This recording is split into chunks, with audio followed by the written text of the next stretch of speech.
Thank you, Cardi. I appreciate it. Hey, everyone. I'm Mike C. I'm an alcoholic. I have a God given sobriety date of April 1st of this year, which is 135 days. I've been asked today to share a little bit about how it was before, in the before times, kind of what happened and my AA journey, some of my experiences, and hoping I can connect with the newcomer to keep making it one day at a time. Let's go all the way back to start things out. I'm a child of alcoholics. Growing up, drugs and alcohol were a daily occurrence in my household. Didn't see any sort of problem with it growing up. I can remember having my first drinks out of my dad's beer can, sort of at dinner, and not really liking the taste. But I do remember really enjoying champagne on New Year's with the family. Sort of grabbing me early.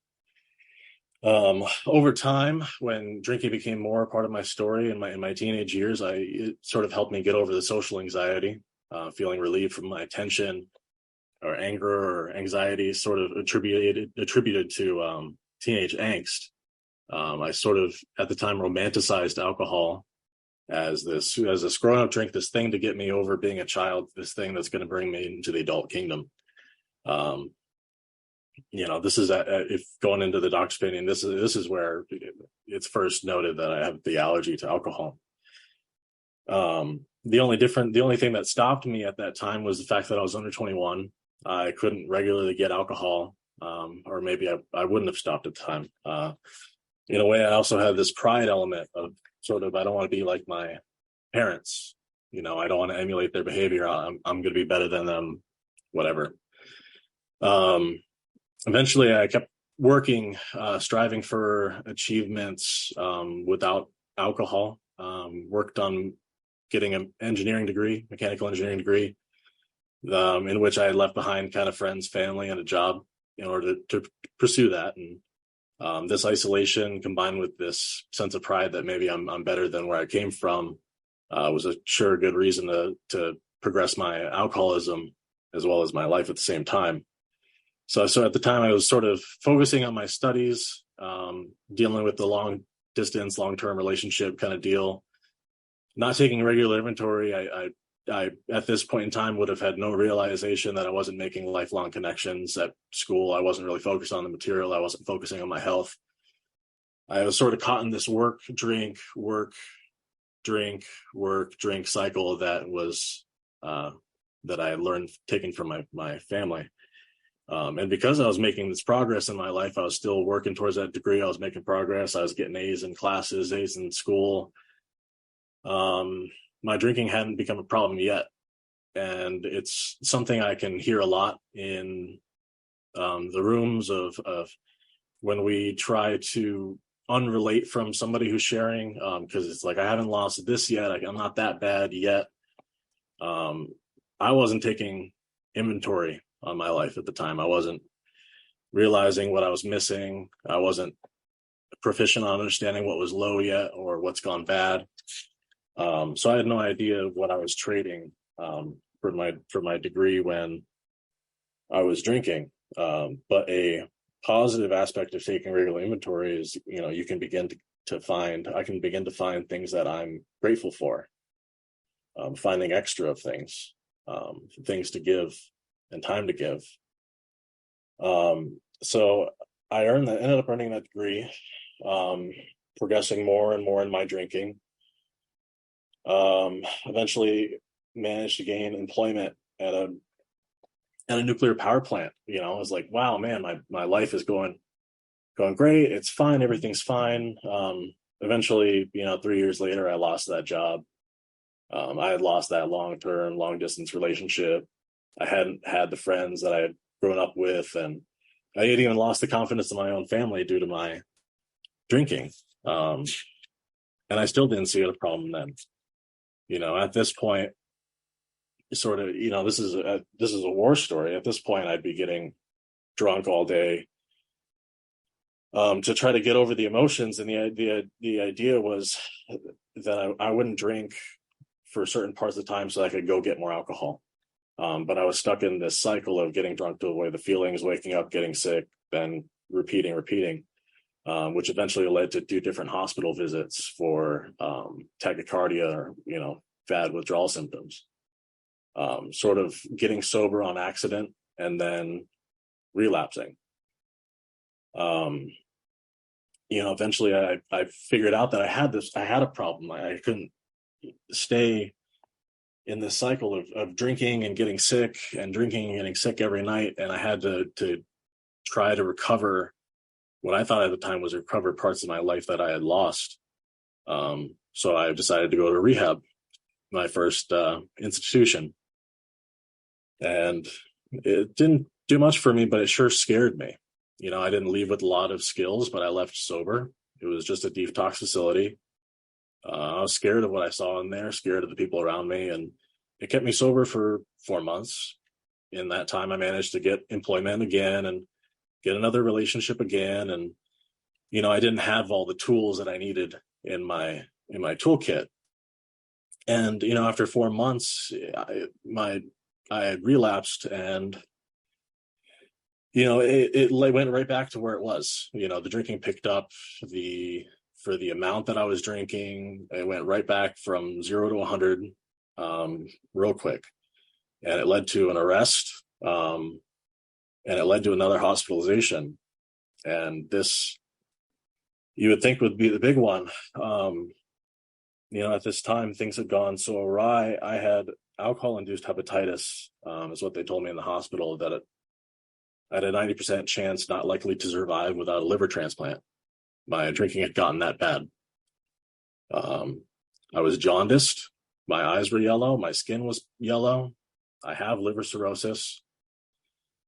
But I'm alive today. And I'm sober today. And at the time, going through my history, I'm realizing that, I didn't understand boundaries well. I thought that drugs and alcohol were a normal part of life. I thought you kind of lied to people about it, who were the normies.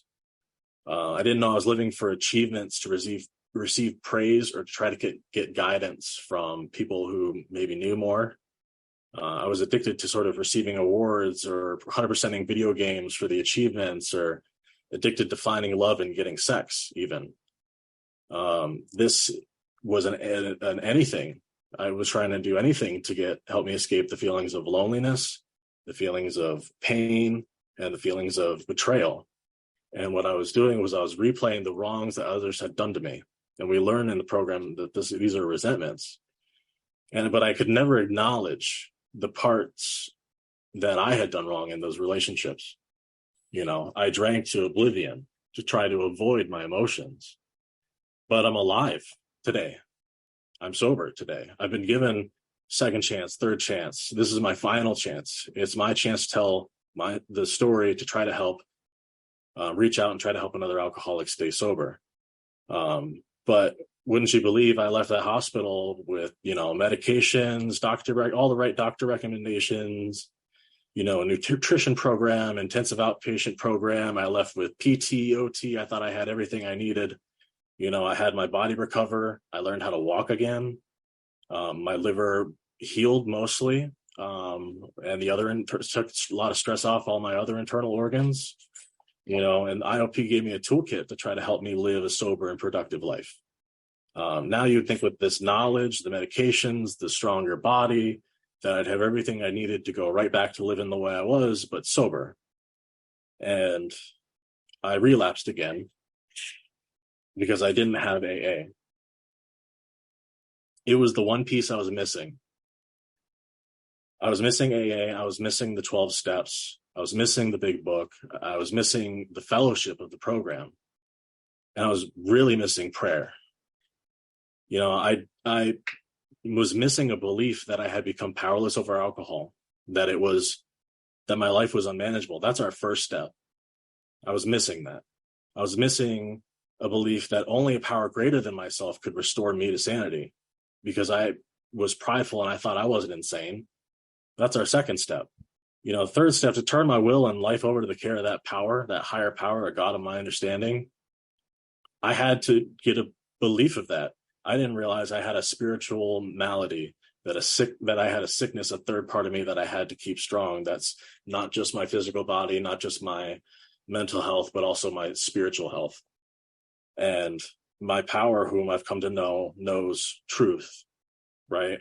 Not the lies I'm telling myself, not lies or other people are telling to me. And the only way I could do it right by this higher power is to become completely brutally honest, not just to others and not just telling lies, but not telling lies to myself anymore, ripping down lies that I believed for years of my life. You know, this is, and the belief in honesty and believing I had to be honest with others and myself. So I needed to put in the work into the AA program, to come to AA just as often as I would drink, which is daily, to honestly and earnestly dig in the program, to work the steps, to read the book, to get a sponsor, to do service, whether that's greeting or sharing, whether that's calling and talking to other alcoholics. But working the steps is absolutely essential for me to recover and have these glimmer moments in my life. You know, I get moments that we describe as peace and serenity that make life worth living for and make life worth working for to try to achieve. And we pray for it in every meeting, you know, to accept the things we cannot change. Those things we give it up to God or a higher power and we let it go.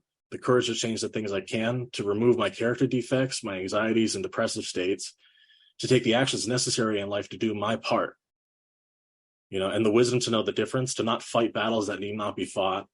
Like that guy who cut me off in traffic, you know, I don't have to go tell him what I think of his driving or flip him the finger, you know. I don't need to fight that battle because it's not important. And I'm not giving up this chance to stay sober. I'm not giving up this chance to help others. I'm not giving up the chance to become selfless, because when I'm stuck in my own mind, I will drive myself crazy. And by working the steps, the AA program is helping me make a vowel change to the word bitter, and I'm working on becoming better. I'm still working the steps now. You know, I'm on step 8. I'm sober with 135 days.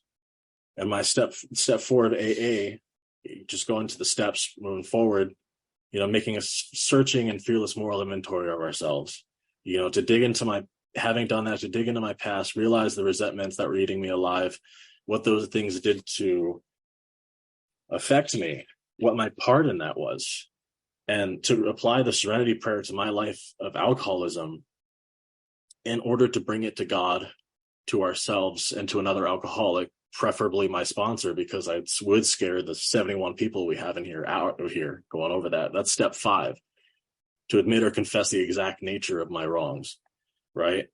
This whole process helps you figure out your character defects and be entirely ready to have God remove all defects of character.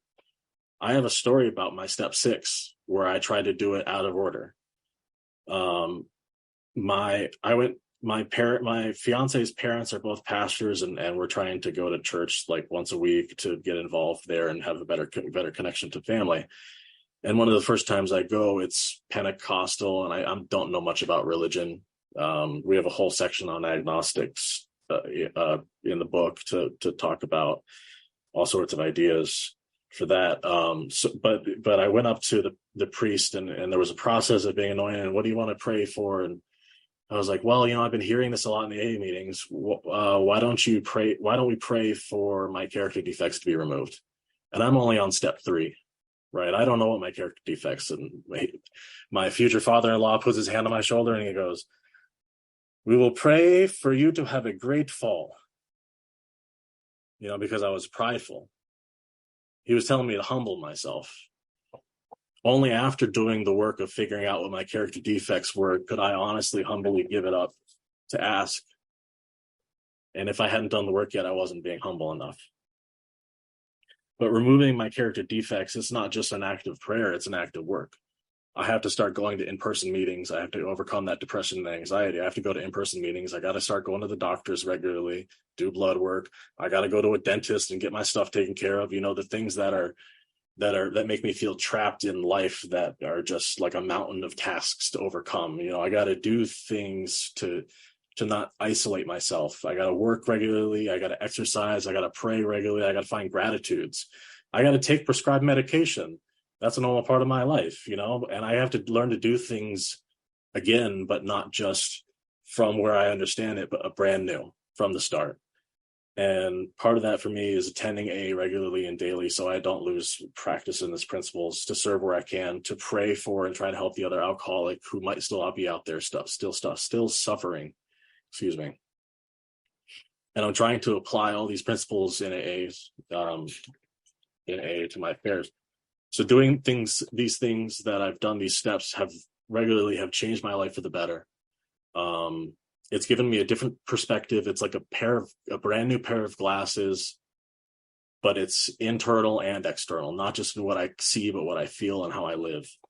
And I have a gratitude list that I want to end this on sharing with you since getting sober. I moved in with my fiance on the 4th of July. There were no injuries, right? No unexpected financial concerns. We're still getting married, right? Some people say that's one of the hardest things in a relationship is moving. And we have 2 dogs and they haven't had an accident in the new apartment this whole time. And that's something to be grateful for. And speaking on that, I'm still getting married. So I'm getting married next month. Venue was taken care of. Food's not a concern. It's a dry wedding. It's an intimate setting with only the people that really matter. That's sounds great. It's just I'm so grateful for this next part of my life to go into it sober and feel all the feelings and have that experience. And like I had mentioned earlier, I had to learn how to walk again. A year ago, I was bedridden, and now, I'm able to walk 20 miles a week with the dogs. So I'm overcoming painful neuropathy, and I'm being better responsible for my family's pets, practice before we get little young rugrats running around. But, I'm also grateful to this group, 5D, Fifth Dimension Young People's with AA. It's been my home group this whole time throughout this last chance at sobriety. I've been getting involved more just by coming daily and serving wherever possible, just trying to input the practice into these meetings and I've gotten the chance to make friends and acquaintances and with healthy boundaries and enjoy fellowship after the meetings. So it's good to stick around. And, sometimes it's awkward. Right, Cardi? Sometimes it's awkward. Sometimes I'm weird. I am weird, but it's good. It's because it's sober and it's meant in the best intention. But and I hope that in the future I can be of more service now that I have computer access and hearing other people's stories and there's not just their struggles but their hopes and experiences help keep me sober. And just a short message to the newcomer who may be coming in just having a few days of sobriety: please keep coming back. If you can relate to any part of my story, I just note that I never thought my lowest low would be relapses following an ICU visit where I thought I was going to die. But if I sit in my resentments, I'll find a way to lower my bottom lower, right? I could do the same thing to raising the bar on life with hope and joy. And it's all thanks to the peace and serenity that's been granted to me through work in this program, through work in the steps. And so, I pray to the newcomer that you can hope and desire for the same serenity that I pray that we all can get. And so I just want to end with saying thank you for listening and allowing me to share today. I appreciate it a lot.